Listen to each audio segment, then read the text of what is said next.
오늘은 에베소서 이제 세 번째 시간이고요. 에베소서 1장 3절부터 6절까지 읽었는데 이 지금 시작되는 이 글은요. 성경에서 아마 최고로 긴 문장일 겁니다. 어느 정도로 기냐 하면 1장 3절부터 14절까지가 마침표가 아니라 쉼표로 이어지는 한 문장입니다. 되게 긴 거예요. 우리는 번역하다 보니까 마침표로 이제 끊어서 번역을 하긴 했는데 원문에는 이것이 그냥 한 문장이에요. 3절부터 14절이 그냥 쭉 펼쳐지는 겁니다. 그러니 이것에 대해서 여러 가지 이제 말들을 해요. 야, 이게 황금인데 황금과 같은 말씀들이 많이 있는데 고리가 계속 연결되어 있는 황금이다. 뭐 이렇게 얘기하기도 하고요. 어떤 분이 이렇게 표현을 했어요. 언덕에서 눈을 굴려가지고 계속 눈덩이가 점점 커지는 거 있죠. 그래서 이 문장이 하나하나 굴려서 점점 풍성하게 되는 눈덩이와 같아. 뭐 이렇게 표현하기도 합니다. 그만큼 이 문장을 기록했던 바울도요. 아마 하나님께서 하신 일들을 감격하고 막 감사하고 그분의 놀라운 일들을 마침표를 찍지 못하고 계속 연결해 갔던 그런 느낌으로 우리가 이 말씀을 보면 좋겠어요. 도대체 어떤 내용이길래 바울이 마침표를 찍지 않고 쉼표로 이 긴 문장을 이어갔던가 이렇게 3절부터 14절을 볼 수 있으면 좋겠고요. 구조를 나누어 본다면 3절부터 6절까지와 7절부터 12절까지 그리고 13절과 14절 이렇게 끊어서 볼 수 있어요. 내용상으로. 어떤 내용이기에 이렇게 끊을 수 있냐 하면 하나님께서 행하신 일에 대해서와 하나님께서 왜 그 일을 행하셨는지를 지금 이야기할 건데 먼저 3절부터 6절까지는 성부 하나님께서 무엇을 하셨는지 그리고 왜 하셨는지 그리고 7절에서 12절까지는 성자 하나님께서 무엇을 하셨는지 그리고 왜 하셨는지 13절 14절은 딱 느낌이 오죠. 뭘까요? 성령 하나님께서 그렇죠? 성령 하나님께서 무엇을 하셨는지 왜 하셨는지를 우리에게 알려줍니다. 그래서 성부 하나님, 성자 하나님, 성령 하나님께서 무엇을 하셨단 말인가? 이것을 쭉 지금 기록하는 중이에요. 굉장히 귀한 단어들이 등장하고 하나님의 사역이 등장하면서 가는데 그러면 왜 하셨느냐라고 봤더니 왜 하셨냐라는 부분은 세 번이 반복되는데 마지막 절 6절, 12절, 14절에서 왜 하셨는지를 기록하는데 그 의도가 똑같아요. 성부 하나님, 성자 하나님, 성령 하나님께서 이런 일을 하신 이유는 그 은혜를 찬송하게 하려 합니다. 그 은혜를 찬송하게 하려는 것. 그래서 하나님께서 이런 일들을 행하셨다라는 것을 우리에게 알려줍니다. 하나님께서 행하신 일들에 대해서 그래서 이 은혜를 하나님의 은혜를 찬송하게 하려는 것이다 라고 하는 목적에 따라서 바울은 이것을 시작하면서 뭐라고 시작하느냐 3절에 찬송하리로다 이렇게 시작하는 거죠. 찬송하리로다. 단지 바울이 우리에게 지식을 전달하기 위해서만이 아니라 바울도 지금 이 하나님의 행하신 일들을 생각하면서 찬송하고 있는 거야. 와, 찬송하리로다. 감탄하는 거죠. 하나님께서 행하신 일들에 대해서 찬송하며 감사하는 것인데 우리 지난주에 말했던 대로 은혜는 우리가 주고받는 계산이 아니라 그랬죠. 은혜는 하나님께서 거저 주시는 것인데 거저 받은 우리들이 하는 반응은 은혜를 갚아가기 위해서 또 우리 행동을 하는 것이 아니라 그 은혜에 대해서 찬송하는 것. 이게 반응인 거예요. 은혜를 주셨으면 뭐 하는 거예요? 찬송하는 거예요. 다른 말로 하면 감사하는 거예요. 우리가 할 수 있는 것은 그 은혜를 주셨음에 감사하는 것. 그 감사하고 찬송하는 것을 또 다른 말로 뭐라 하냐면 예배한다 그래요. 하나님을 예배하는 것. 그래서 우리 하나님을 찬송하고 감사하고 예배하는 것은 은혜를 갚기 위해서 하는 것이 아니에요. 갚기 위해서라면 감사한 10,000번 하면은 다 갚았다 이렇게 할 수 있겠죠. 예배 내가 주일 한 번도 안 빠지고 10년 정도 하면은 갚는 거 아닐까? 그렇게 할 수 있잖아요. 찬송하는 것 내가 다른 사람이 지은 찬송 말고 자작곡으로 한 10곡은 해야지 그게 다 갚는 거 아닐까 뭐 이렇게 할 수 있는데, 찬송과 감사와 예배는 은혜를 갚아 나가기 위해서 하는 것이 아니라 거저 주신 것에 있어서 그저 반응하는 우리의 태도인 거죠. 그래서 우리의 예배, 우리의 찬송, 우리의 감사는 우리가 갚아 나가기 위한 것이 아니다. 그리고 하나님은요, 갚으라고 주신 것도 아니에요. 하나님께서 원래 우리에게 주시고자 했던 복이 바로 이거였습니다. 하나님께서 우리에게 복 주시고 그 교제 속에서 반응하고자 했던 것. 근데 이것이 죄로 인하여서 완전히 무너졌을 때 하나님 다시 은혜를 베푸셔서 하나님과 우리와의 관계를 회복하시며 우리의 찬송을 받으시고 우리의 감사를 받으시고 우리 예배를 받으시죠. 그렇게 우리와의 관계가 회복이 되는 거예요. 근데 이렇게 관계가 회복되는 것이 우리 편에서 제공된 길인가? 그러지 않다라는 거예요. 어떻게 우리와 하나님과의 관계가 회복될 수 있었던가라고 했더니 이 모든 것은 누가 하셨냐 하면 성부 하나님, 성자 하나님, 성령 하나님, 삼위일체 하나님께서 이 일들을 다 하셨더라. 이것이 지금 감격이 되는 거예요. 우리가 하나님께 죄를 졌는데 우리가 갚을 길이 없으니까 그 하나님이 오셔서 우리 죄를 그냥 다 갚아주신 거예요. 그 은혜를 알면 알수록, 하나님을 알면 알수록 그 찬송의 깊이가 깊어지는 거죠. 그래서 신앙의 연륜이 필요하다면 이런 겁니다. 내가 뭐 몇십 년 했다라는 단지 그 시간이 아니라 그 세월 동안 하나님을 더 알아가는 삶. 그래서 이전에는 좀 하나님을 어느 정도로 껍데기만 알거나 아니면 조금 알았는데 세월을 겪어가면서 때로는 그때 아둥바둥했던 내 신앙생활, 이거 안 들어주면 죽을 것처럼 여겼던 내 믿음, 이게 아니면 안 된다라고 얘기했던 나의 기도, 그것을 다 뛰어넘어 하나님 그분만으로 야 충분하구나 라는 것이 우리의 신앙의 연륜에서 나오는 깊이인 거죠. 그러다 보니까 이제는 이전처럼 기도응답이 없을 때에도 때로는 하나님 앞에 내가 이거 안 들어주면 저 삐질 거예요 라고 하는 그 젊음의 혈기가 다 사라지고 지금은 어떻게 하냐면 그저 주님이면 충분해요. 주님이 나와 함께 하신다면 그것으로 만족해요. 이것이 신앙의 연륜에서 나오는 깊이일 겁니다. 그분들의 찬송은 달라요. 제가 지금까지 지내온 것을 부르는 찬송의 깊이와 우리 백권사님께서 지금까지 지내온 것을 부르는 깊이는 달라요. 이거는 어떤 제 지식으로 가능한 것이 아니고요. 세월 속에서 담기는 거예요. 세월은요, 제가 공부한다고 담아낼 수 있는 게 아니에요. 살아내면서 겪어가는 일이기 때문에 그래서 권사님들의 찬송이요, 조금 음정이 다르고 소프라노가 안 올라가도요 그 은혜가 되는 이유가 그 깊이가 쏟아져 나오기 때문에 그래요. 음정 박자가 조금 틀려도 권사님들의 삶에서 묻어나오는 그것이 가사하고 딱 맞아떨어지니까 그 듣는 사람들도 누리는 은혜가 있어요. 그러니까 이것은 우리가 만들어낼 수 있는 감정이 아니고요, 하나님과의 관계 속에서 자기의 삶 속에서 하나님을 찬송하는 깊이가 깊어진 거예요. 그 은혜를 찬송하는 거죠. 아, 하나님의 은혜로 이 쓸데없는 자 왜 구속하여 주는지 난 알 수 없도다 라고 찬송해도 젊은 사람들은요 이렇게 생각해요. 그래도 내가 좀 쓸모 있지 않은가? 그래도 내가 좀 쓸데 있지, 쟤보다는 내가 좀 낫지 않은가? 라고 하다 보니까 내 능력, 내가 가진 것, 나의 젊음, 뭔가 그래도 내가 저 사람보다 나니까 쓰임 받는 거야 라고 하는 마음들이 조금씩 다 있어요.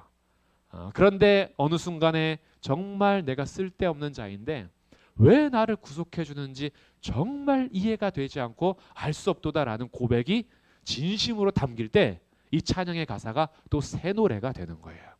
그러니 우리들이 하나님을 알면 알수록 찬양의 깊이와 넓이, 감사의 깊이와 넓이가 달라지는 거예요. 하나님께서는 이런 만남을 지금 원하시는 겁니다. 그러면 하나님께서 무엇을 하셨는지 한번 조금씩 더 보도록 할게요. 3절에서 찬송하리로다. 하나님을 찬송하면서 시작을 하죠. 하나님이 누구시냐? 곧 우리 주 예수 그리스도의 아버지께서, 성부 하나님이죠. 예수 그리스도의 아버지이신 하나님께서 그리스도 안에서, 바로 이 성자 하나님이신 그리스도 안에서 우리에게 뭐 하시냐 하면 하늘에 속한 모든 신령한 복을 우리에게 주시되.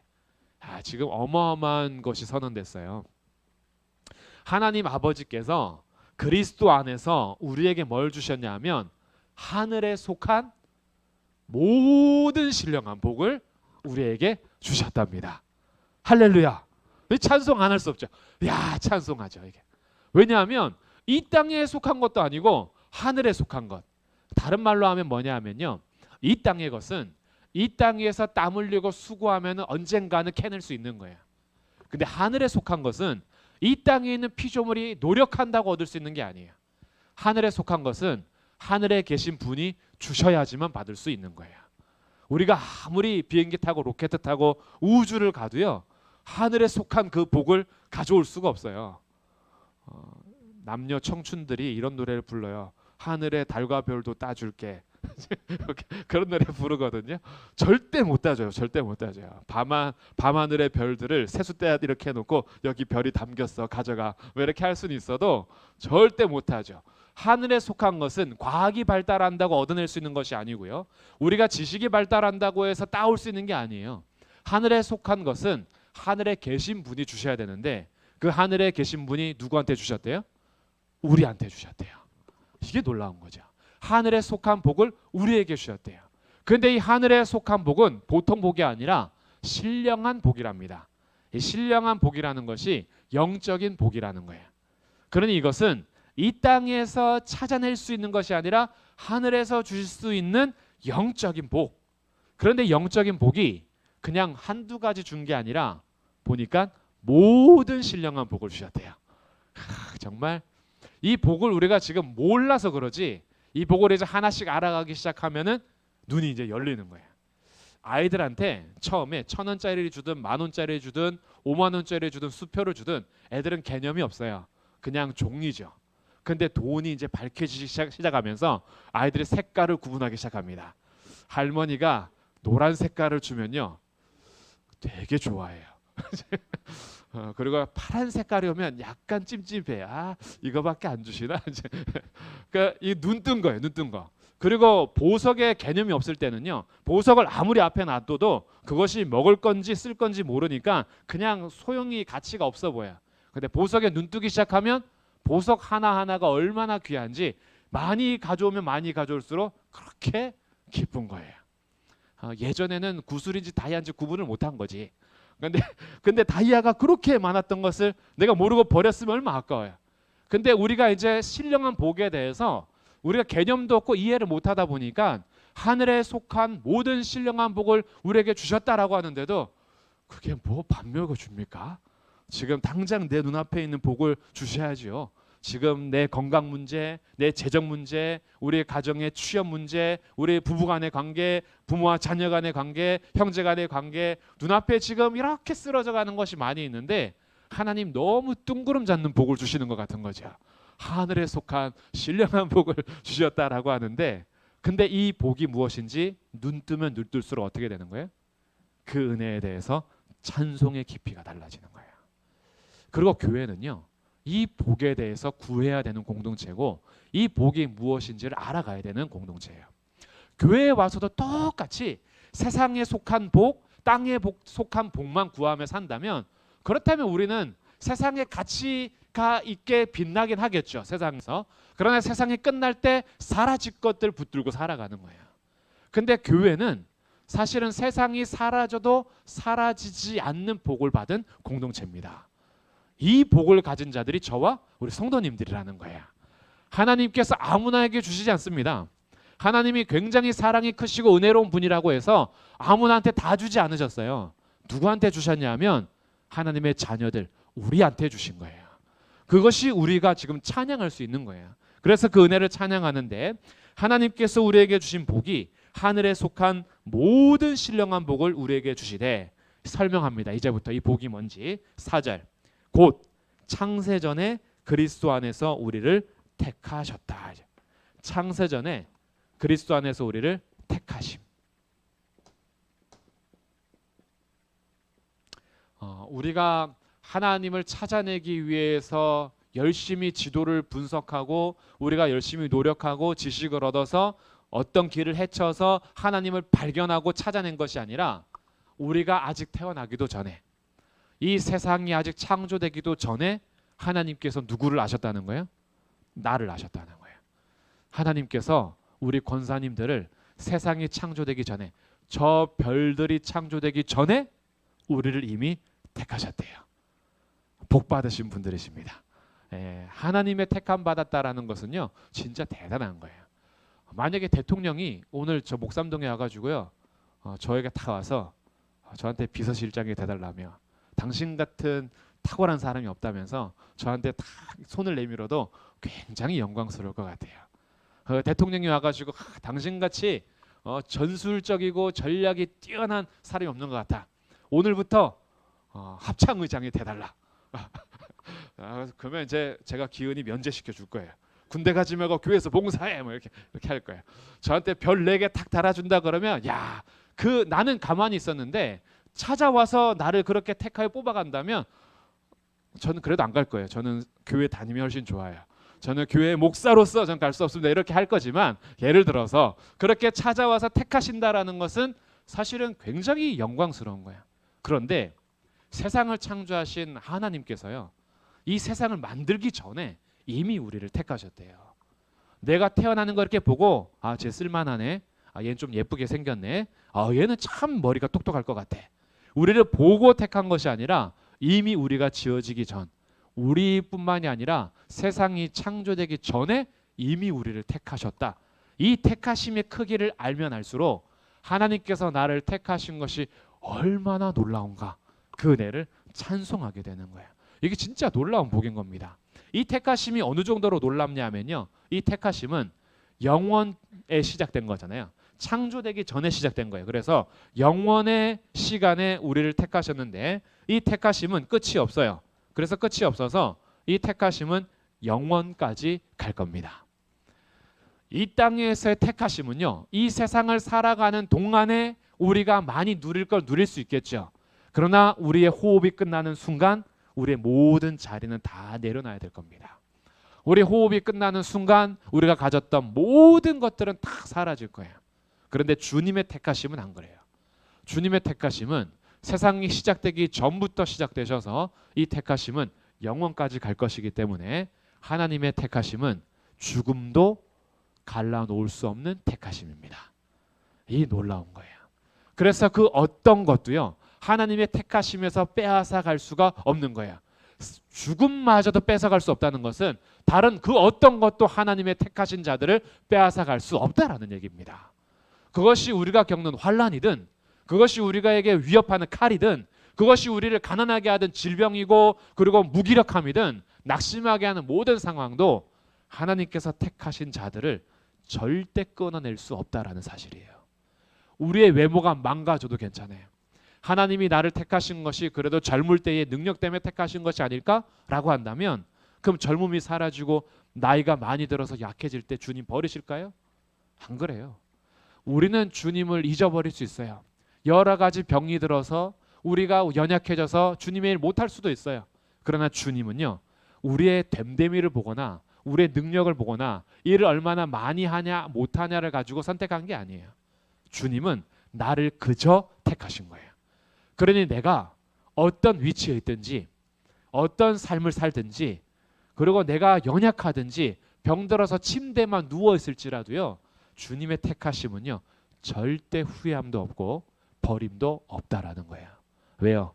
창세전에 택하신 주님이 영원까지 우리를 데려가실 것이기 때문입니다. 그럼 주님이 택하실 때 마지못해서 택하셨을까요? 제가 이걸 먼저 말씀드릴게요. 절대 그러지 않아요. 자, 5절 보세요. 그 기쁘신 뜻대로 우리를 예정하셨다. 어마어마하죠. 그 기쁘신 뜻대로 예정하셨대요. 예정도 이제 미리 정하셨다라는 건데 택하시고 예정하신 것이 어떻게 해요? 기쁘신 뜻대로. 하나님께서 우리를 택하시고 우리를 예정하실 때 그냥 이렇게 주사위 이렇게 다 굴려가지고 지금부터 10번째 태어나는 애는 내가 택해야지. 또 주사위 탁 굴려가지고 지금부터 5번째 태어나는 내가 택해야지. 아니면 바둑도 이렇게 쫙 열은 다음에 뭐 택할까 이렇게 했고 요건 택한 거 이렇게 한 게 아니고 주님께서 우리 한 명 한 명 택하실 때 어떻게 했냐면 자신의 기쁘신 뜻대로 우리 택하실 때 뭐 하셨냐면 너무 기쁘신 거예요. 나를 택하실 때 그렇게 좋으신 거예요. 내가 마지못해서 너 끼워준 거 아니야. 그냥 지나가다가 어쩔 수 없어서 걸려온 거 아니야. 나는 너를 택할 마음이 없었는데 이렇게 데려오다 보니까 너가 들어왔네. 야, 넌 실수야. 이렇게 하지 않으시고 우리 한 명 한 명 택하실 때마다 주님은 우리에게요 기쁨을 감출 수 없는 하나님의 뜻으로 우리를 택하신 거예요. 그러니 성도들을요 함부로 하지 마세요. 주님께서 택하신 성도들은요 주님의 기쁘신 뜻대로 택하신 아주 귀한 분들이십니다. 그러니 나이, 성별, 가난, 뭐 재산, 학벌 그런 것 아무것도 우리를 평가하는 가치가 아니에요. 우리를 평가하는 진짜 신령한 영적인 복은 하나님이 우리를 자기의 기쁘신 뜻대로 창세전에 택하시고 예정하셨다라는 겁니다. 놀라운 거죠. 그러니 우리 주변에 있는 분들 한번 보세요. 다 쭈글쭈글하고 왜 이렇게 늙어갔냐 이렇게 보실 수 있는데 절대 그렇지 않고요. 하늘에 반짝반짝 빛나는 별보다도 주님께서 기뻐하시는 분들이 지금 옆에 앉아 계시는 성도님들이십니다. 아멘이십니까? 아멘이죠. 진짜 아멘이죠. 사람들은 우리 이거 외모 보고 평가하지만요. 주님은요. 외모를 보기 전에 창세전에 우리를 기쁘신 뜻대로 택하셔서요. 우리 한 명 한 명을 얼마나 기뻐하는지 몰라요. 할머니들이 손자 손녀 보는 것보다 훨씬 기쁜 마음으로 보실 거예요. 우리 주님은요. 정말 손자가 10명이든 100명이든 다 똑같이 기뻐하실 거예요. 얼마나 기뻐하시는지. 그래서 내가 택함 받은 것이 얼마나 귀한 건지를 알아야 돼요. 야, 주님이 세상에서 혹시 나를 한 번도 안 택해가지고 속상한 적 계십니까? 반장 한 번도 안 시켜주냐 이러신 분 계세요?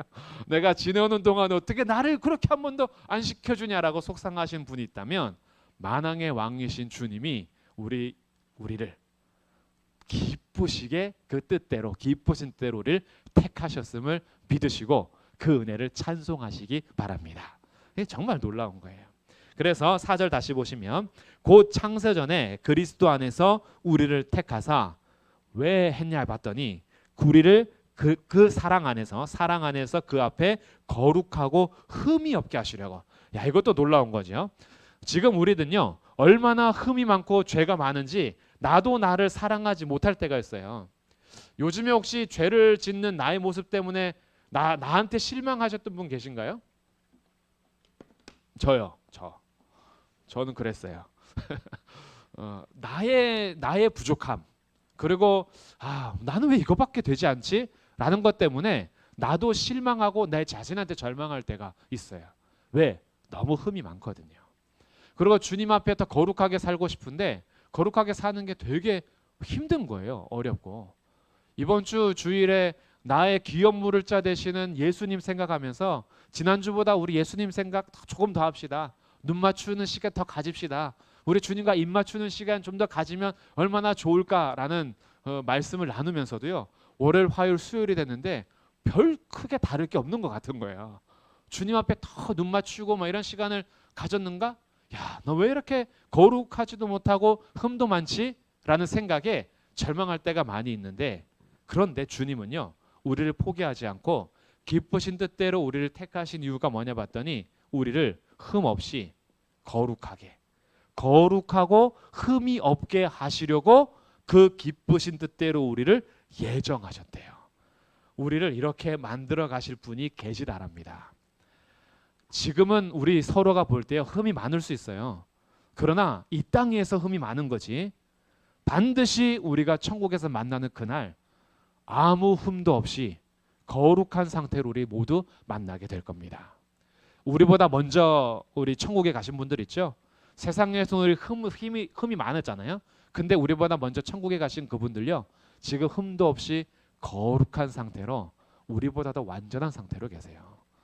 그래서 주님이 우리를 그렇게 만들어 가시는데 이렇게 거룩하게 흠 없이 하시려고 우리를 어떻게 하셨냐 봤더니 그 다음 5절에 그 기쁘신 뜻대로 우리를 예정하사 예수 그리스도로 말미암아 자기의 아들들이 되게 하셨다. 이것을 양자됨이라고 합니다. 하나님의 양자됨. 하나님의 독생하신 아들은 예수님밖에 없고 하나님의 독생하신 동일하신 그 아들, 동일하신 하나님으로서의 아들은 예수 그리스도밖에 없고, 근데 우리들도 아들이잖아요. 우리들도 아들 삼아 주셨는데 우리들 양자 삼아 주신 것 누구로 말미암아? 예수 그리스도로 말미암아. 예수님께서 이 땅에 오셔서 우리를 향하여서 구속을 행하심으로 우리의 모든 죄를 다 씻어주심으로 죽으시고 부활하신 상태에서 첫 번째 맏아들로서 드려진 자가 되고, 이제 그 그리스도 예수를 믿는 모든 자들은 하나님을 아버지라 부를 수 있게 한 거예요. 하나님 아버지라 부르시죠? 혹시 우리 중에 그런 분 계십니까? 하나님 아저씨 이런 분 계세요? 하나님 삼촌 이런 분이 계실지 모르겠는데, 우리들이 만약에 하나님 아버지라고 부른다면 아들 삼아 주셨기 때문에 가능한 거예요. 그러니 이것이 얼마나 놀라운 복인지 몰라요. 우리를 거룩하고 흠 없이 하시려고 예수 그리스도로 말미암아 그 기쁘신 뜻대로, 하나님께서 마지못해서가 아니라 그 기쁘신 뜻대로 예정하셔서 예수 그리스도로 말미암아 자기의 아들들이 되게 하셨다. 우리가 바로 그런 존재가 됐다라는 거예요. 우리 모든 성도님들, 예수 그리스도를 믿는 모든 분들은요, 하나님이 아버지 되신 하나님의 자녀들이십니다. 이게 신령한 복이라는 거예요. 영적인 복. 우리가 누구 집 아들이냐라는 것은 그 삶의 인생을 달라지게 할 수 있어요. 그래서 그 집 아들이라는 것이 우리에게는 굉장히 때로는 자랑이 되기도 하고, 때로는 굉장히 수치심이 되기도 하고, 그 집에 왜 태어났을까라고 속상한 그런 가정이 있기도 하고, 야 우리 집에 태어나서 참 감사하다라는 그런 가정이 있을 수도 있어요. 이 땅에서는 가정마다 막 모두 환경이 다르고 상황이 다르니까 어떤 경우에는 가정에서 상처를 많이 받기도 하고, 또 어떤 경우에는 가정에서 많은 또 행복을 누리기도 합니다. 근데 이 땅에 사는 가정은 그렇게 다를 수 있지만, 이 모든 가정의 환경과 상관없이 예수 그리스도를 믿는 모든 자들은요, 가장 선하시고 가장 인자하시고 은혜로우신 하나님을 아버지로 모시는 자녀들이 되신 겁니다. 하나님이 그 아버지가 되어주신 거예요. 그래서 우리 하나님 아버지는요, 우리를 그 기쁘신 뜻대로 양자 삼아 주신 거야. 너는 내 아들이야. 너는 내 자녀들이야. 아무도 너희들을 끊을 수 없어. 내가 너희를 끝까지 보호할 거야 라고 하시면서 우리를 지금도 감싸시고 눈동자처럼 지키시면서 바라보시는 분이 하늘에 계신 우리 아버지십니다. 이게 우리에게 주신 영적인 복, 신령한 복이라는 거예요. 그러니 얼마나 감사해요. 그래서 우리를 그 기쁘신 뜻대로 예수 그리스도로 말미암아 아들들이 되게 하셨으니, 6절 이는 왜 그랬느냐, 이렇게 하셨어요. 성부 하나님께서 하셨는데 왜 하셨냐 봤더니 우리 여기서 적었던 것, 이는 그가 사랑하시는 자 안에서 우리에게 거저 주시는 바 그의 은혜의 영광을 찬송하게 하려는 것이라. 아멘. 우리가 하나님의 아들들이 돼서 우리가 하는 건 뭐냐면요, 이런 거 있잖아요. 하나님이 나를 양자 삼아 주셨는데, 그런 이제 눈치 보면서 혹시 나를 또 파양시키진 않을까?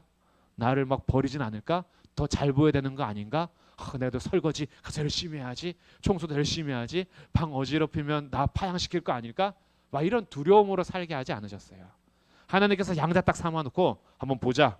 내가 끝까지 너의 아버지가 될지 아닐지 내가 볼 테니까 얼마나 잘하는지 지켜볼 거야 라고 한다면 우리의 신앙생활이 항상 두려움, 혹시나 주님께서 날 버리지 않을까라는 마음. 그러니까 어떻게 해요? 열심히는 하는데 하나님과의 관계가 아버지와 아들로서의 관계가 아니라 주인과 종으로서 관계하면서 신앙생활 하시는 분들이 혹시 계실 수 있어요. 주님이 나 혹시 버릴까 봐, 주님이 나 버릴까 봐 조금 더 열심히 하고 싶고, 혹시 내가 청소 안 하면 버리지 않을까? 주님이 혹시 나 이렇게 봉사 좀 못하면 나 버리지 않을까? 나 지금 쓸모없는 것 같은데 혹시 나 버리지 않을까? 라는 마음이라면 오늘부로 그 마음을 버리시기를 바랍니다. 주님이 주시는 마음이 아니에요. 주님이 주시는 건요, 우리를 기쁘신 뜻대로 창세 전에 택하셔서, 우리가 무엇을 하고 안 하고와 상관없이 창세 전에 택하셔서 우리를 이미 예정하셨어요. 그 기쁘신 뜻대로. 그래서 우리를 누구 때문에요? 예수 그리스도로 말미암아 양자 삼았습니다. 만약에 우리를 파양시키려면 그 먼저 무엇이 바뀌어야 되냐 하면 예수 그리스도가 변하셔야 돼요. 그러면 예수님이 변하십니까? 예수님 절대 안 변하십니다.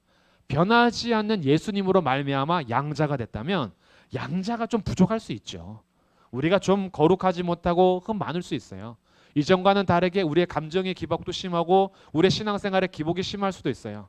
그렇다라고 해서 우리의 자격으로 양자된 것이 아니기 때문에 예수 그리스도로 말미암아 양자됨을 얻었다면 예수님이 영원하신 한 양자됨도 영원한 거예요. 이것이 아들됨에 대한 신앙인 겁니다. 그래서 우리들이 하나님 아버지라 부를 때요, 당당하게 나오셔도 돼요. 조금 가끔씩 부끄러운 아들의 모습일 때도 있잖아요. 근데 딱 나와가지고 주님 제가 좀 부끄럽긴 한데 제가 예수님 때문에 아들이 됐잖아요. 그래서 나의 자격이 아닌 예수님의 피로 내가 오늘도 아버지라 부르며 갑니다. 그리고 아버지 앞에 자유롭게 안길 수 있는 거예요. 주님은 자기에게 오는 자들을 너무나 기뻐하시는 거예요. 두 팔 벌려서. 근데 우리가 주님께 가지 않으려고 하는 것이 그게 죄 때문이거든요. 죄를 자꾸 지면 아버지께로 안 가려고 그래요. 아버지께로 가지 않고 자꾸 아버지하고 다른 아버지의 뜻이 아닌 것들을 자꾸 행하면 하나님은 아버지는 계속 두 팔 벌리시는데 내가 계속 안 가고 있는 거예요. 못 가는 거죠. 근데 우리가 아무리 진흙투성이고 아무리 여러 가지 오염되어 있어도 아버지 품 안에 들어오는 순간 아버지는요 두 팔 벌려 안아주십니다. 우리에게 혹시나 시궁창 냄새가 날지라도 주님은 우리를 버리지 않으시는 거예요. 왜요? 시궁창 냄새보다 썩은 냄새가 나는 그 가운데 우리를 건져주신 분이기 때문이에요. 우리를 구원하신 것이요 보통이 아닌 겁니다.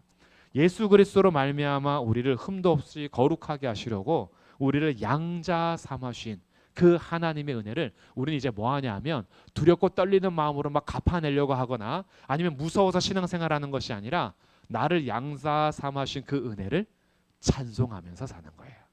하나님을 찬송하면서 하나님 저를 자녀 삼아 주신 것 감사합니다. 하나님 저에게 오늘도 보호해 주시는 것 하나님을 찬송합니다. 하나님 오늘도 나에게 이런 은혜를 베풀어 주시다니요. 우리 하나님 놀랍습니다. 라고 하나님의 은혜를 찬송하며 살도록 한 거예요. 그럼 하나님이 그 찬송할 때요 이렇게 하지 않으십니다. 너 맨날 노래만 하냐? 너 맨날 뭐 입으로 감사만 하냐? 이러면서 우리 이렇게 꿀밥 먹이지 않고 그 감사 기쁨을 찬송을 그렇게 기쁘게 받으세요. 그래 내가 널 그렇게 사랑해. 너가 그 고백할 때마다 막 이런 표현 가능할지 모르겠어요. 하나님이 막 몸에 소름이 돋아. 너가 찬송할 때마다 막 너무 좋아가지고 심장이 막 벌렁벌렁거리고 내 주체할 수 없어. 이렇게 기다리시는 분이 우리 하나님이신 거죠. 그래서 하나님 행하신 일들을 보면서 하나님 우리에게 원하시는 건 그 은혜에 대해서 찬송하는 것. 주님께서 그 찬송을 그 감사를 우리의 그 노래를 그렇게 기뻐하십니다. 오늘은 이 3절부터 6절까지 성부 하나님에 대한 무엇을 행하셨는지 그리고 행하심에 대해서 우리가 무엇을 하는지 함께 살펴보았는데요. 우리 그 은혜가 얼마나 감사한지요. 지금 우리가 이 땅을 살아가는 동안에는 여러 가지 고통과 때로는 정말 이렇게 사는 게 잘 사는 건가? 때로는 사는 게 지옥과 같아. 이렇게 한숨 쉬면서 탄식하며 보내는 세월일 수도 있습니다. 근데 주님께서 우리에게 주신 모든 신령한 복은요. 이 땅에서 혹시 그렇게 힘들고 지옥처럼 살아갈지라도 그것이 우리 인생의 끝이 아니라는 것을 알려줘요. 우리의 고통이 끝나는 날, 우리의 여러 가지 아픔이 끝나는 날이 있고요. 이 땅에서 100년 인생이요. 그 100년 지나고 나면 영원한 풍요로운 삶과 더 이상 애통함도 없고 눈물도 없고 고통도 없고 죽음도 없는 곳에서 영원토록 주님을 찬송하며 살 날이 이미 보장되어 있습니다. 하나님이 우리 아버지 되어주셨기 때문입니다. 그래서 하나님의 자녀로 택함 받아 오늘도 그 하나님을 아버지라 부를 수 있는 은혜를 감사하면서 그 은혜를 찬송할 수 있는 복된 주의 자녀들이 되시기를 주님의 이름으로 축복합니다. 아멘.